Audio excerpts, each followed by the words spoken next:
A bill to tackle contamination from so-called forever chemicals known as PFAS is moving through Congress. PFAS is used in a range of consumer products and linked to a variety of health problems. The chemical essentially does not degrade, and according to the CDC, most Americans have PFAS in their blood.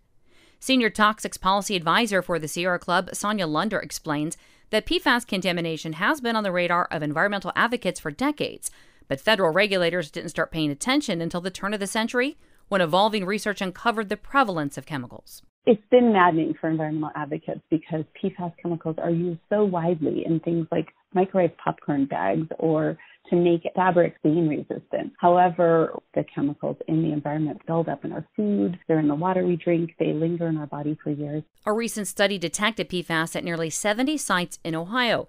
The PFAS Action Act of 2021 would accelerate the response to PFAS contamination and direct the EPA to establish federal regulations. Water system sampling conducted under Ohio's PFAS Action Plan in 2020 found PFAS levels above the state's action level in just 2 public water systems. However, Lunder argues Ohio's threshold is much more lax than other states, and at least 31 systems exceed the most protective drinking water standard. She adds that some states are going beyond testing and taking steps to prevent PFAS contamination. There are so many things that need to be done, and it is very cumbersome in these state-by-state approaches. They're paving the way. They're showing us what is possible. But what we really need to level the playing field, to protect everybody, and to do this more quickly is federal action. Moving forward, Lunder says more needs to be done to prevent the need for regulators to continuously play catch-up. She argues that for too long, chemicals have been created and marketed without enough research on the long-term impacts.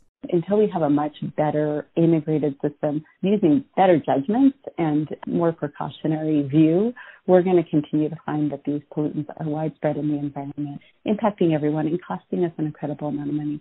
The PFAS Action Act of 2021 passed with bipartisan support.